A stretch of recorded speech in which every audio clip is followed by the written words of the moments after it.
Samajwadi party के राज्यसभा सांसद रामजी लाल सुमन अपने बयान को लेकर आए दिन चर्चे में होते हैं। एक बार फिर से उन्होंने विवादित बयान दिया है। आपको बता दें, डॉक्टर भीमराव अंबेडकर जयंती के कार्यक्रम में रामजी लाल सुमन आगरा के समाजवादी पार्टी कार्यालय पहुंचे थे। वहां उन्होंने कार्यकर्ताओं को संबोधित करते हुए कहा कि 19 अप्रैल को अखिलेश यादव आगरा आ रहे हैं, मैदान तैयार है, दो हाथ होंगे। उन्होंने आगे कहा कि अगर तुम कहोगे कि हर मस्जिद के नीचे मंदिर है तो हमें कहना पड़ेगा कि हर मंदिर के नीचे बौद्ध मठ है। गड्ढे मुर्दे मत उखाड़ो वरना भारी पड़ जाएगा। अगर ये लोग कहेंगे कि मुसलमानों में बाबर का डीएनए है तो हम पूछेंगे कि तुम्हारे में किसका डीएनए है, यह भी बता दो। अब आगे पूरा सुनिए राज्यसभा सांसद रामजी लाल सुमन को। उन्होंने और आगे क्या कुछ कहा है। हर मस्जिद के नीचे एक मंदिर है तो फिर हमें ये कहना पड़ेगा कि हर मंदिर के नीचे एक बौद्ध मठ है और तुम उन्हें बड़े मुर्दे मत उखाड़ो।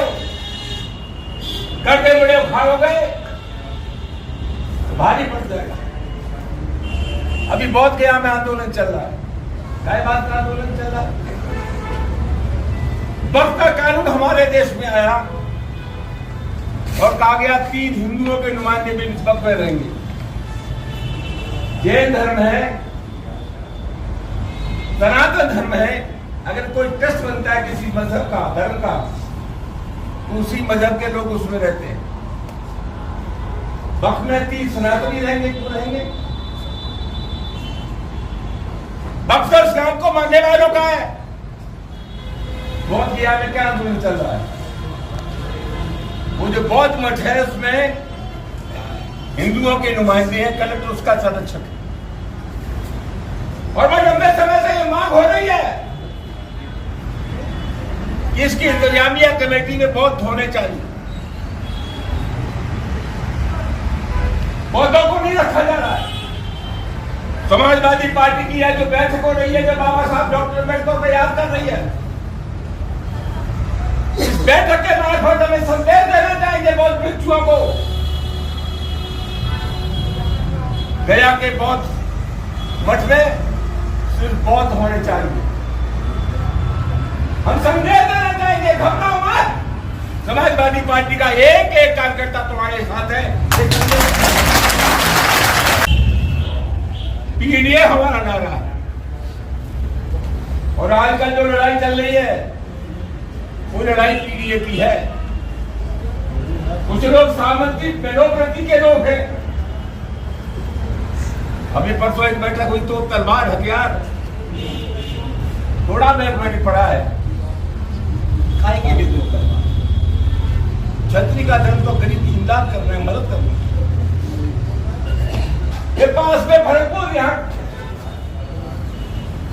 भरतपुर के राजा सूरजमल की तलवार ने अंग्रेज का सर काटा, किसी गरीब का सर नहीं काटा। हमने तो 3 सेनाएं पड़ी थी, वायु सेना, थल सेना और जल सेना। अब एक नई सेना पैदा हो गई है। हमारी हाथ जोड़ के प्रार्थना है, चीन ने हमारी जमीन पर कब्जा कर दिया। अरुणाचल प्रदेश को चीन अपने हिस्से में दिखाता है। ये जो रणबांकुर है करनी सेना के, हिंदुस्तान की सड़क पर चले जाओ, चीन से हमको बचाओ, वरना तुमसे ज्यादा नकली दुनिया में कोई हो नहीं सकती।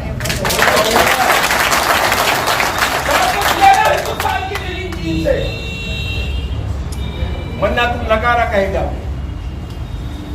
दोस्तों, सामाजिक शक्तियों की बात मैंने की। लड़ाई लंबी है और ये लड़ाई कोई हमारी लड़ाई नहीं है, ये लड़ाई उन लोगों से है।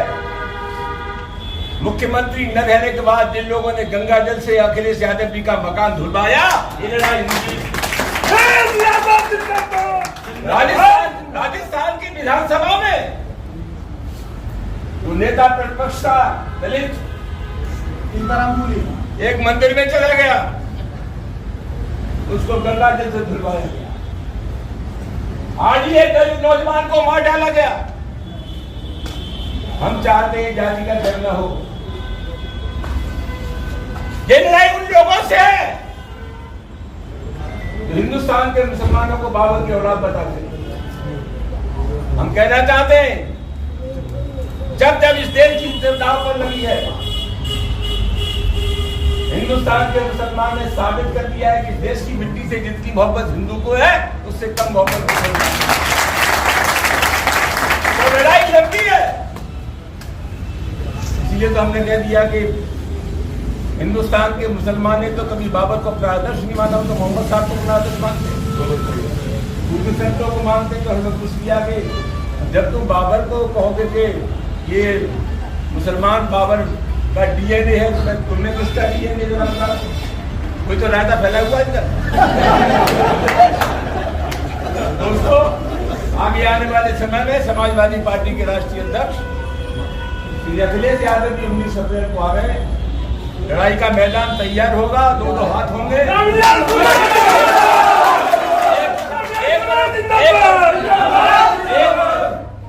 10% लोग हैं और दूसरी तरफ सामाजिक न्याय की 90% शक्तियां हैं। विजयी हमारी होगी, कोई भाई का लाभ हो नहीं सकता।